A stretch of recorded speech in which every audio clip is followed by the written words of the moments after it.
Bueno, muchas gracias. La obra y las ideas de Hayek no solo son importantes en la economía, que ustedes seguramente deben conocer más la teoría económica de Hayek, sino en la filosofía.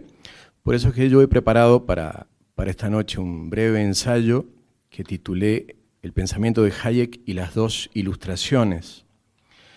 De hecho, no puede entenderse la propuesta de Hayek sobre la toma de decisiones en el campo económico sin tener en cuenta su teoría del conocimiento, su epistemología.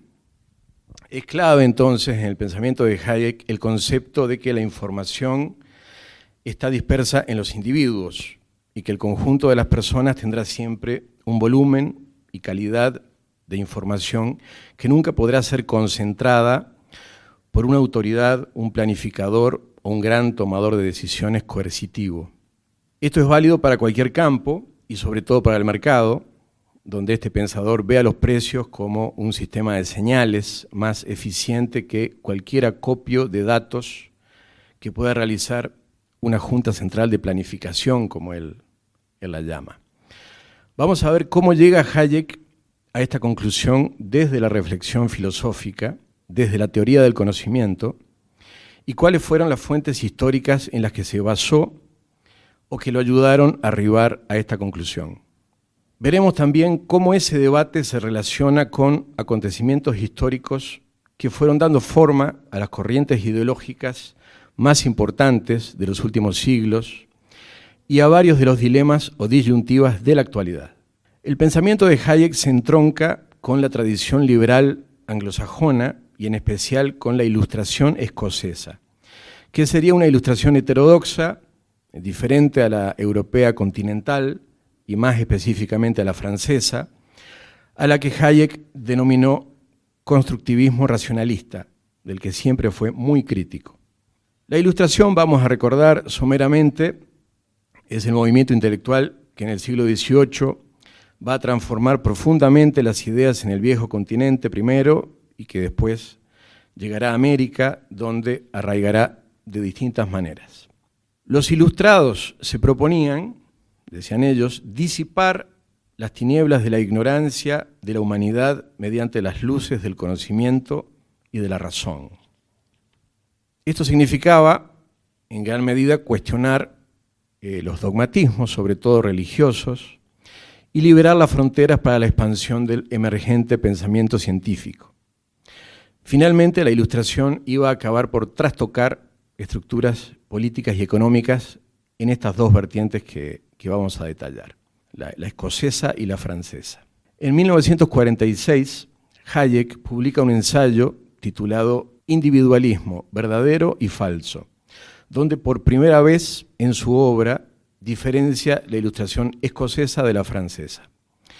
Ahí va a decir, por ejemplo, que el verdadero individualismo comenzó su desarrollo moderno con John Locke y particularmente con Bernard Mandeville. David Hume alcanzó verdadera relevancia en el trabajo de Josiah Tucker, Adam Ferguson y Adam Smith, y también en la labor de su gran contemporáneo Edmund Burke.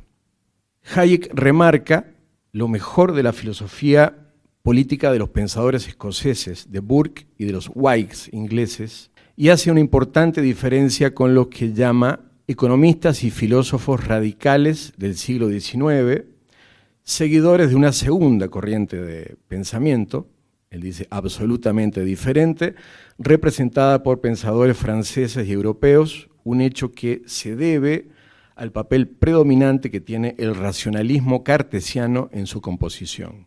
Leo textualmente lo que dice Hayek. Los representantes más sobresalientes de esta segunda tradición son los enciclopedistas, Rousseau y los fisiócratas. Y esta corriente, dice, tiende siempre a un desarrollo final hacia el socialismo o colectivismo. En este ensayo, Hayek también recuerda que tanto el término individualismo como socialismo son una creación original de los seguidores de Saint-Simon, los fundadores del socialismo moderno. Cito textualmente: crearon primero el término individualismo para describir la sociedad competitiva a la cual se oponían, e inventaron el término socialismo para describir la sociedad centralmente planificada en la que toda actividad era dirigida bajo el mismo principio que se aplicaba dentro de una sola industria. El economista español Carlos Rodríguez Brown explica que la Ilustración escocesa es reacia al intervencionismo en órdenes complejos y llama a la mesura. Si hay que hacer cambios constitucionales, deberán buscarse reglas y no resultados. Deben hacerse pocas leyes y claras. La Ilustración francesa, en cambio, abogó por muchos controles y muchas leyes. El fenómeno social para los escoceses, como para Hayek, es un proceso de orden espontáneo, mientras que para los ilustrados franceses el orden social es cognoscible y por lo tanto planificable. La sociedad, según la Ilustración escocesa, brota de lo que Adam Smith y otros llamaron simpatía. La gente se acerca a los demás buscando relación y aprobación, pero simpatía no es afecto, sino ponerse en el lugar del otro, para lo que hay que moderar nuestras pasiones. Los ilustrados franceses, en cambio, pensaban que el cemento de la sociedad no es el sentimiento moral, sino el contrato social. Es un momento de racionalidad abstracta que puede refundar la realidad.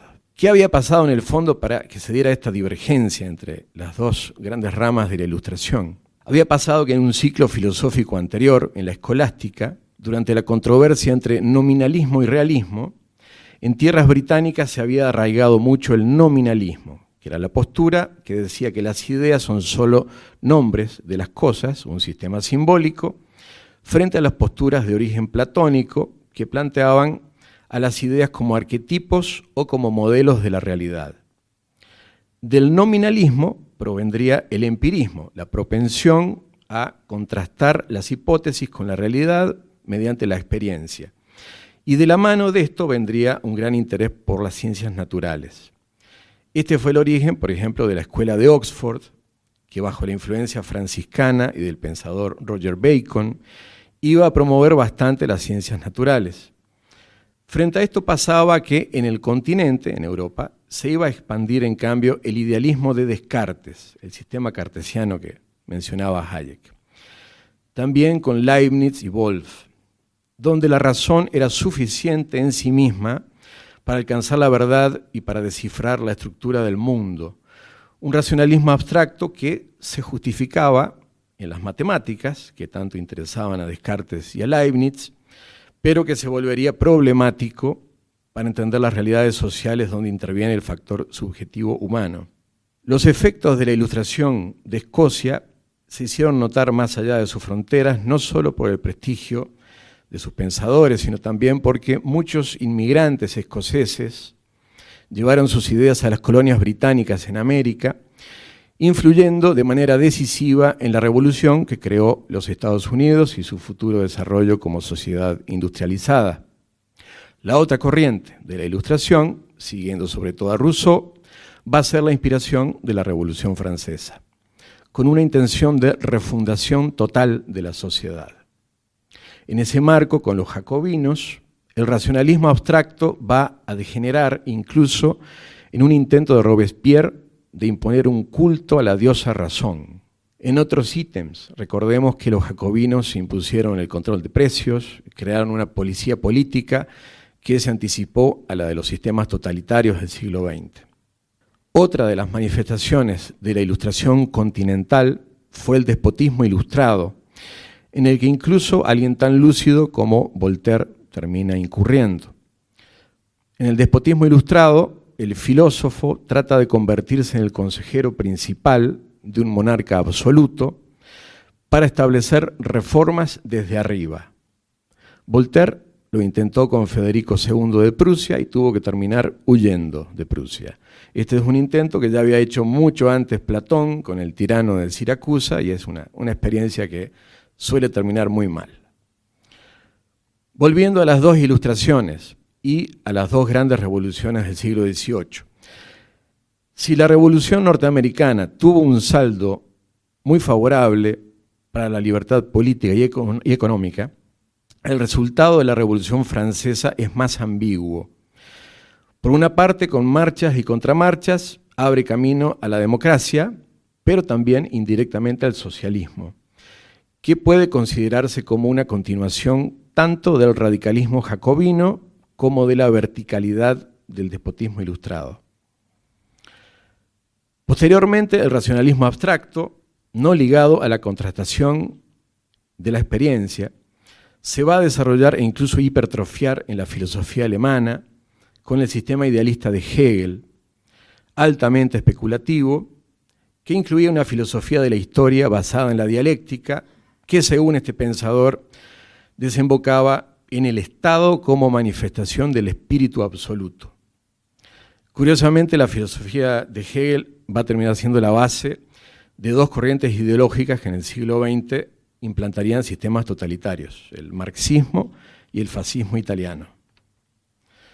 Por una parte, Marx fue discípulo de Hegel y aunque dio un giro materialista a la doctrina de su maestro, su pensamiento continuó siendo una suerte de metafísica de la historia que no admite una contrastación con la experiencia.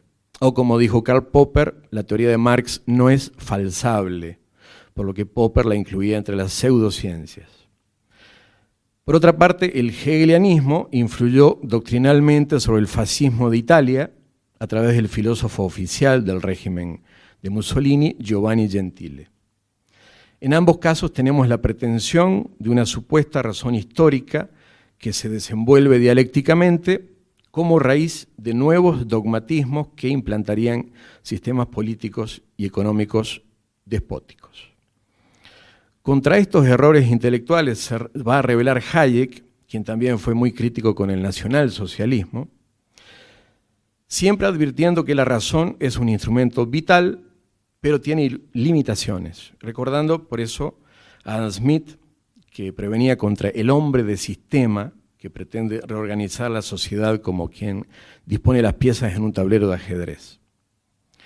Hayek nos alerta que en una sociedad planificada debe haber alguien que ejerza el poder, que controle el Estado y que para imponer unos objetivos comunes a una sociedad, aunque se quiera hacer de manera bien intencionada, es necesario obligar a las personas que no estén de acuerdo.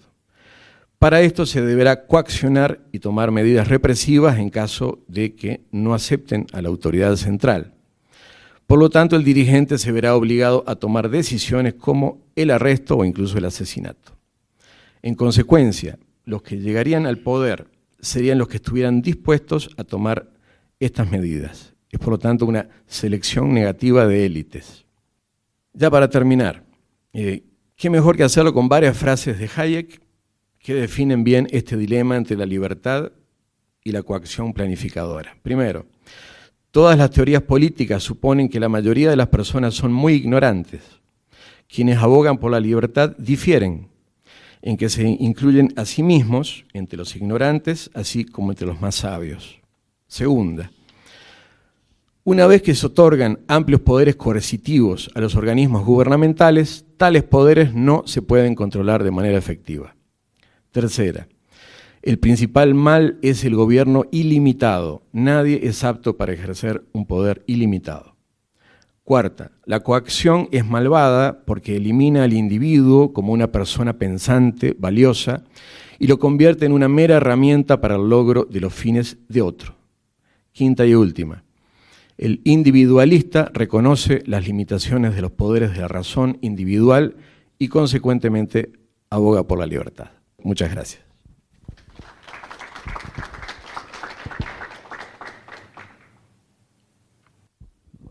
Muchas gracias a la UPSA por este espacio. La verdad que es un espacio fundamental para compartir ideas de autores tan interesantes como es Hayek. Y ahí, bueno, yo soy abogado y ustedes dirán, ¿qué va a hacer un abogado corporativo hablándoles de Hayek? Y la verdad que es muy valioso estudiar a Hayek en todos los ámbitos. Y aquí voy a hacer una aproximación introductoria, general, a lo que es el pensamiento jurídico hayekiano. En la universidad nos machacan desde el inicio en lo que es el pensamiento jurídico kelseniano y todo lo relacionado con Kelsen. Y ahora nos vamos a desviar un poquingo de Kelsen y nos vamos a ir al amigo Hayek. Este es el sumario, un poco de lo que vamos a hablar, una introducción general. Después vamos a explicar el derecho como orden espontáneo, que ya nos daba algunas ideas Emilio. Y finalmente, si nos da el tiempo y Enrique me lo permite, vamos a explicar un poco sobre el concepto de derecho subjetivo como potestad negativa. A ver, ¿por qué derecho y escuela austríaca? Parece que no tienen mucha relación, porque es la escuela austríaca de economía. Entonces, ¿qué miércoles vamos a hablar de derecho si estamos hablando de una escuela austríaca de economía? Y sí hay mucho que hablar, porque la escuela austríaca tiene una particularidad y es que es bastante integradora, no es aislacionista. Hay muchas otras escuelas dentro de la economía que son más tecnócratas, numéricas y que no permiten mucho el acceso de otros pensadores más allá de los economistas. La escuela austríaca no. De hecho, Mises, y hay algunas anécdotas con relación a lo que decía Mises, consideraba que no se podía ser un buen economista si no se sabía epistemología, historia, filosofía y un largo etcétera. Y dicen que alguna vez un estudiante le preguntó, oiga, señor Mises, pues no sea joichi, ¿cómo pues si yo estoy estudiando economía, cómo me va a pedir que estudie todo esto otro? ¿No? Bueno, no seas economista, pues entonces le dijo. Entonces esa es la escuela austríaca, una escuela integradora que considera de que la economía solo se puede estudiar a la luz de otras ciencias sociales, si no es imposible, ¿no? Y es una cuestión metodológica, como nos comentaba Emilio. La escuela austríaca parte del individuo, de dos perspectivas, el individualismo político como ente moral, individualismo metodológico, ¿no? Entonces, cuando tomas la acción individual como la base fundamental de las ciencias sociales, puedes hacer un estudio transversal de las ciencias sociales a la luz de la acción individual. Y de ahí que la escuela austríaca se ocupa del derecho y con especial énfasis lo hace Hayek, entre otros hoy en día. Ahora vamos a hablar sobre el derecho como orden espontáneo, con esta un poco división, si quieren, de temática que hemos hecho, hasta ya explicar bien el concepto al final. Porque, sigamos, porque el derecho como orden espontáneo, para los que estamos acostumbrados, los que nos enseñan en las escuelas de derecho, debe ser como una locura, como orden espontáneo. Que de hecho, el concepto orden espontáneo, el término espontáneo, a mí siempre me pareció un poco desafortunado y quizá el concepto más adecuado debería ser evolutivo, cambiante, orden sujeto a la cooperación social. Y bueno, aquí por la introducción del derecho como orden espontáneo, yo creo, y el resumen ejecutivo está en esta frase de Hayek, que la pueden encontrar en el libro Derecho, Legislación y Libertad. No la voy a leer completa, pero básicamente, ¿qué nos dice Hayek? Que nosotros hoy en día en nuestra cabeza asumimos a priori que la producción normativa le corresponde al Estado, que el derecho como sistema es potestad del Estado y no lo discutimos. Decimos, ¿quién produce derecho? El Estado, la Asamblea, lo produce el Decreto Supremo, etcétera, y nadie lo pone en cuestión. Es más o menos como decir que la economía, ¿quién la tiene que controlar? El Estado. Equivalente, solamente que la economía es más aceptable, se entiende más de que el Estado no se debería meter tanto o simplemente no se debería meter. Y no cuestionamos que el Estado tampoco se debería meter tanto en el derecho. Y es raro porque ya está demasiado asumido que la ley es una producción estatal. Y lo que nos dice Hayek, no señor, la ley es anterior al Estado. La ley es un producto de la cooperación social. Y lo que hace el Estado a lo mucho es descubrirla o degenerarla. Y lo que ha hecho el positivismo normativo, cree Hayek, después se podrán dar cuenta si coincido o no, es degenerar el concepto de ley en su sentido material. Y de ahí es importante, ya esto me adelanté un poco, que es la importancia de entender las ciencias sociales en un sentido transversal, a la luz del individualismo metodológico. La acción individual, la cooperación social es lo que nos permite estudiar todas las ciencias sociales. Y de ahí que el derecho y la economía alguna vez en la historia se separaron. Y alguien dijo, no, la economía no tiene nada que ver con el derecho no tiene nada que ver con la economía, así que la debemos estudiar cada uno para su lado. La economía, gracias principalmente, entre otras, a la escuela austríaca, el public choice, entre otras, sí tuvo un desarrollo, creemos, más apropiado, ¿no? Y el derecho como ciencia se estancó a la luz del positivismo. Entonces la economía ahora alimenta metodológicamente el derecho para que el derecho como ciencia pueda evolucionar. Porque, lamentablemente, la economía fue en turbo como ciencia y el derecho fue en segunda. Y aquí, para resumir muy brevemente, la perspectiva positivista es normas válidas, ejecutadas de acuerdo a los procedimientos establecidos en la norma superior para crear a través de la autoridad competente la norma inmediatamente inferior. Es una perspectiva formal, es una perspectiva estática constructivista, como decía Emilio, porque nosotros le decimos a papá Estado, vos solamente sos el que puede saber a través de la razón lo que tiene que ser la ley, entonces vos, diputado, vos decís que es la ley, y nosotros obedecemos como buenos súbditos de la ley. Esa es la perspectiva positivista que él se quiso desideologizar el derecho y decir, no, hay que estudiar la norma y el sistema jurídico independientemente del contenido. Y ahí estableció su pirámide, etcétera, ¿no?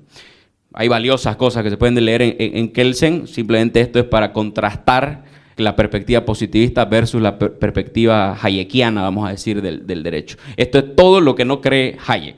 Entonces, el derecho en sentido material, ahí vamos a ir llegando al concepto de orden espontáneo ya. Ahí solamente como paréntesis, si quieren, de dónde vienen principalmente las ideas que estamos compartiendo. Y Hayek nos dice que el derecho en sentido material son normas generales y abstractas de recta conducta, aplicables en igualdad de condiciones a un número indeterminado de casos. O sea, normas muy generales y abstractas que pueden aplicar para cualquiera, en cualquier momento, en cualquier lugar y en igualdad de condiciones. Entonces, Hayek no te dice que el Estado no tiene que hacer nada, se aparta, sino que si vas a emitir ley, si vas a emitir constitución, tiene que ser bajo esta perspectiva general, abstracto, y no tenés que buscarle soluciones a problemas particulares de la gente. La sociedad es la que se va a encargar posteriormente de eso. Y de ahí que el derecho es un proceso de descubrimiento. Ahora, vamos a un poco diferenciar lo que serían los órdenes espontáneos de los órdenes deliberados. Y ahí Emilio, por suerte, me ayudó y ya dio una introducción sobre la epistemología de la escuela austríaca. Y aquí vamos a ir los órdenes espontáneos, ¿qué son? ¿Y por qué? Spoiler alert, el derecho es un orden espontáneo. No es otra cosa que no sea un orden espontáneo. Entonces, ¿por qué? ¿Qué es un orden espontáneo? Orden complejo, compuesto por la interacción de voluntades de diversos individuos.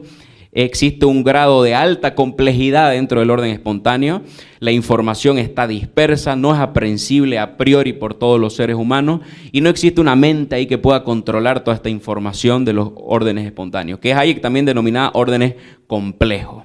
Consecuencia, ya nos adelantaban anteriormente, es la imposibilidad de hacerse con toda la información necesaria para coordinar mediante mandatos coactivos estos órdenes complejos, ¿no? Y ahí les tiro algunos ejemplos de órdenes espontáneos para que nos vamos dando cuenta. La cultura y el dinero. La cultura, ¿quién inventó la cultura? Nadie, ¿no? La cultura va apareciendo y va evolucionando con el paso del tiempo y no nos damos cuenta que la naturaleza del derecho, dice Hayek, es más o menos similar. Lo mismo podríamos decir sobre el dinero, ese es un tema más denso y que podríamos tener un seminario en términos del dinero como orden espontáneo, pero el dinero nace así, porque la gente comienza a identificar ciertos materiales que pueden ser generalmente aceptables y sirven como medio de intercambio. Nadie inventó el dinero. De ahí vino el Estado y dijo, el dinero lo emito yo. Eso es otro cuento. Ahí nos vamos dando cuenta cómo existen distintos órdenes que nacen de la cooperación social. Nadie no viene con una varita mágica y los inventa. A eso le denomina, perdón, el paréntesis, al anterior, Hayek, el cosmos. Los órdenes espontáneos les denomina cosmos. Y a los órdenes deliberados o creados les denomina taxis. Que dice Hayek son órdenes más simples. Son órdenes creados por una mente que lo diseña y establece cuáles son las consecuencias del orden deliberado. Esa es la idea, ¿no? Que yo tengo la capacidad de diseñar el orden y decir qué va a pasar con este orden. Y eso nosotros pensamos que eso es derecho, orden deliberado. Señor diputado, señor senador, usted es crack, usted escriba la norma y usted me dice qué hacer. Deliberado, creado, creemos en esa capacidad racional. Y aquí Hayek, Bruno Leoni, esta parte le explica mejor, que están más o menos relacionados, pero van en la misma línea. Y nos dicen que los órdenes espontáneos hay que descubrirlo yendo a esas instituciones sociales que constituyen órdenes espontáneos, tenemos que estudiarlas desde sus orígenes, a través de la historia. Y tanto Hayek como Leoni, que es similar el pensamiento de Leoni con lo que estamos comentando, son estos tres órdenes jurídicos que nos hacen ver que la ley en su sentido material es previa a la producción normativa del Estado. El derecho romano antes justiniano, la lex mercatoria y el common law. Derecho romano pre-justiniano. ¿Justiniano qué hace? Codifica, vamos a decir, recopila toda la información, la jurisprudencia desarrollada por parte de pretores y jurisconsultos y crea el corpus juris civile. Una historia más truculenta y compleja que eso, pero podemos resumirla de esa forma. Entonces, Y ese derecho romano antes justiniano, ¿qué era? Eran las decisiones que tomaban los pretores y los jurisconsultos para resolver las disputas dentro de Roma. Y estos pretores y jurisconsultos tenían código. Alguien le decía, vino el emperador y le dijo, este es el código, aplica la ley. No, la ley iba apareciendo a través de los usos y costumbres que se aplicaban en Roma. Y los jueces de esa época, ¿qué hacían? Descubrían el derecho al caso concreto. De ahí que Leoni agarra el concepto de que el derecho nace a partir de la reclamación. Pues si nadie reclama nada, si la vida sigue común y corriente y nadie dice, oye, vos me debés, vos me pegaste, vos me mataste, entonces no hay un proceso de descubrimiento del derecho, pues todo está bien, todo está en orden. Entonces, el derecho, el proceso de descubrimiento de cuál es la ley aplicable, se da a través de la reclamación. Y por eso, por ejemplo, en la lex mercatoria es el derecho mercantil que nace más o menos en la Edad Media y que era entre comerciantes marítimos principalmente, había mecanismos de resolución de disputas a través de arbitraje. Similar al arbitraje sofisticado y bonito que conocemos hoy, de otra forma, y esos tribunales arbitrales iban aplicando lo que se conocía como el derecho mercantil. Y ese derecho mercantil no lo escribió nadie, simplemente que los comerciantes tenían prácticas, usos y costumbres mercantiles comerciales que iban aceptando con el paso del tiempo. Y los tribunales arbitrales, cuando había quilombo, decían y descubrían, el derecho en este caso es este. Entonces fulano tiene la razón y vos le tenías que pagar porque tenías que entregarle la mercancía en tal puerto. Y como no se la entregaste, le debes interés. Y listo, no había ley, no había el código de comercio. Había una ley comercial que nacía de los usos y costumbres. Y de ahí que el common law, el tercer ejemplo, es más o menos similar a su nacimiento, porque tiene inspiración romana también. Como todos ustedes ya conocen sobre el common law, que básicamente el derecho se va construyendo a través de la jurisprudencia, similar a lo anterior. El derecho se descubre al caso concreto y resuelve la disputa y el juez ya va determinando en función a las características del caso cómo tiene que resolver. Hoy en día, incluso en los países del common law, esto ya está bastante degenerado. En Estados Unidos, tanto como Estados Unidos como el Reino Unido, son llenos de leyes, de miles de artículos y páginas, pero se mantienen los principios y los cimientos básicos. Entonces, estos tres órdenes jurídicos gigantescos, históricos, nos demuestran que el derecho, la ley en su sentido material, es previa a la producción normativa por parte del Estado. Por tanto, el derecho es un orden espontáneo que no necesita de la intervención estatal.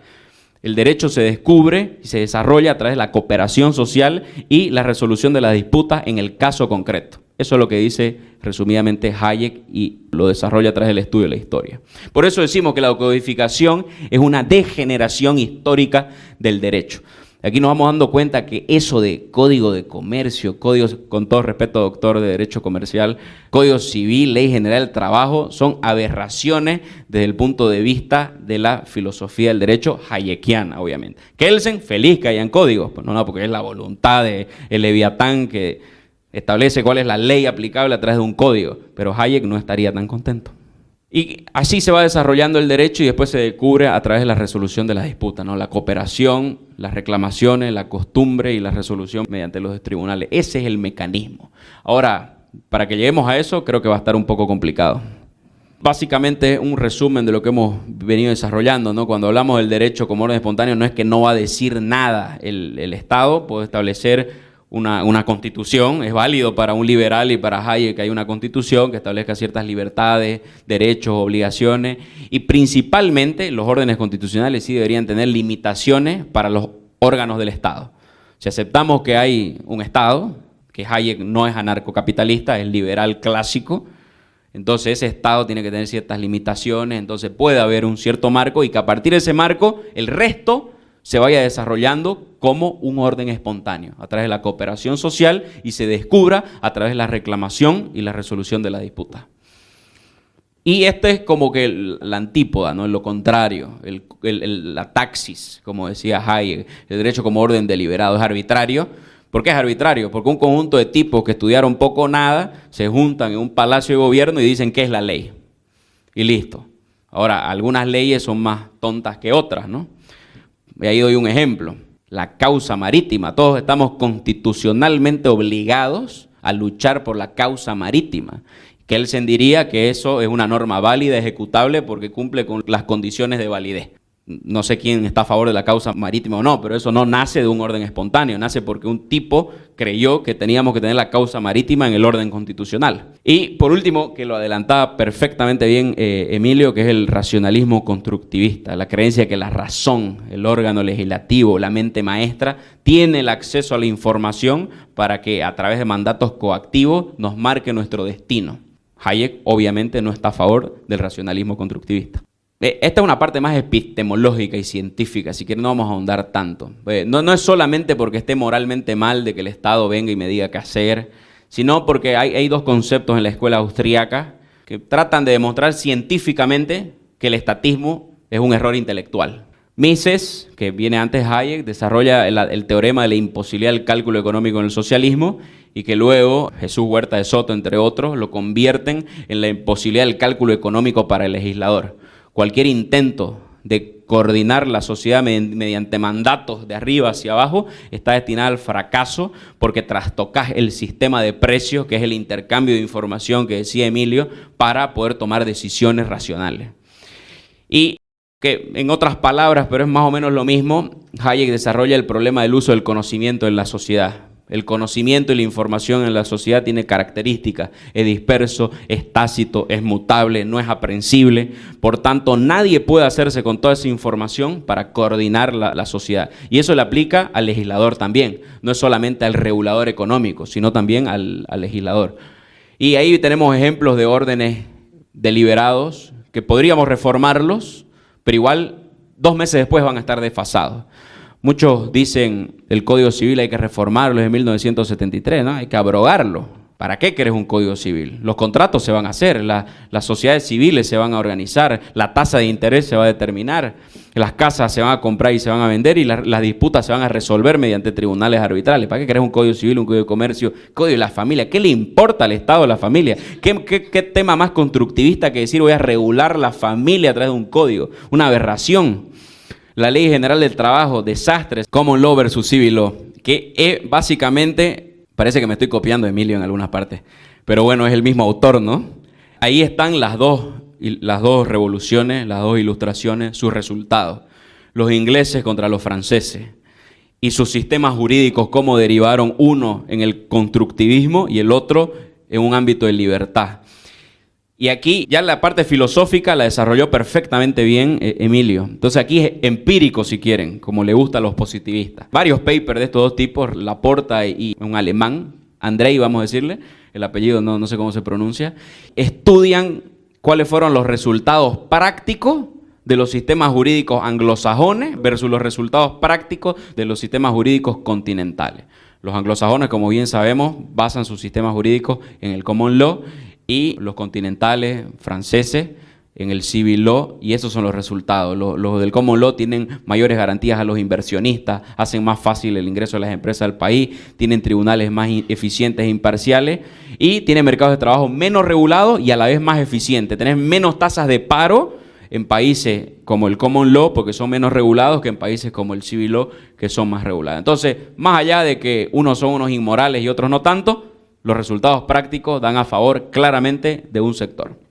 Y el resumen es porque unos eligieron la libertad y otros eligieron luchar por la igualdad. Esa es la razón de fondo por la cual los franceses igualitaristas, no es que estén mal, es lindo París, pero los sistemas que emergieron de toda esa cultura, bueno, los vemos aquí cerca, ¿no? Estábamos hablando hasta ahorita era el derecho como sistema jurídico. Estamos el paralelismo, Kelsen dice es la pirámide, condición de validez, el Congreso es crack y esta es la ley. Hayek dice, no señor, viene de abajo hacia arriba viene el derecho, a través del orden espontáneo. Entonces, el derecho entendido como sistema jurídico fue lo que estudiamos. Ahora hay la otra acepción de derecho, el derecho subjetivo, el derecho a pedir, el derecho a tener algo, el derecho de propiedad, el derecho a la vida, el derecho a la salud, al trabajo. ¿Qué es eso? Tengo derecho al trabajo, entonces dame trabajo, pues si no tengo trabajo, ¿no? Esa es la lógica. ¿Qué es un derecho subjetivo? La potestad de exigir algo de alguien. Y aquí es algo fundamental. Un derecho, para que sea tal, dice la doctrina clásica, no puede implicar la negación del derecho de otro, sino una contradicción. Por tanto, dicen algunos liberales que el derecho o las libertades son negativas, ¿Qué quiere decir negativas? Que son impedimentos de acceso. No son positivas. Cuando decimos positivas ya no estamos hablando de derecho positivo, sino derecho positivo, ya en su acepción de derecho subjetivo, es yo tengo el derecho a tener lo que dice el derecho. Si tengo derecho a la salud, alguien me tiene que pagar la salud, pues, ¿no? Y ahí nos damos cuenta que las generaciones de derechos humanos se deberían llamar degeneraciones de derechos humanos. Los derechos civiles y políticos, bien, está bien, todos tenemos derechos civiles y políticos, pero después económicos, ambientales, creo que ahora hay el derecho al internet, si no tengo para pagar internet alguien me lo tiene que dar, derecho al TikTok, derecho a todo hoy en día bajo las generaciones de derechos humanos. Entonces por eso decimos que bajo esa acepción de derecho como impedimento, como libertad negativa, todas estas generaciones de derechos humanos que aparecen en los pactos, con mucha influencia soviética, por cierto, son degeneraciones del concepto de derecho subjetivo. Ahí, por ejemplo, Alberto Venegas Lynch, que está de moda porque es maestro del señor Milei, tiene un libro que se llama Nada es gratis, divino el nombre.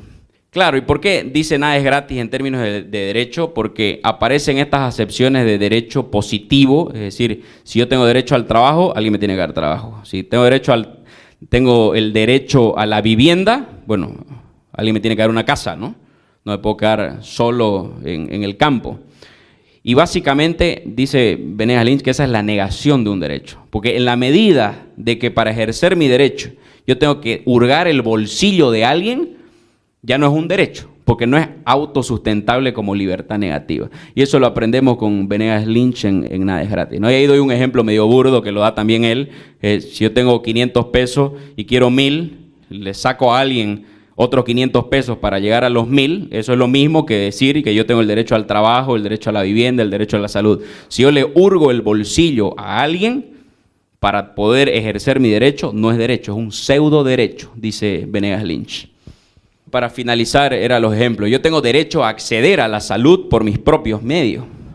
Si lo convierto en un derecho positivo, entonces tengo que quitarle plata a alguien para poder acceder a la salud. Y con esto no quiero decir que no quiero que la gente tenga salud.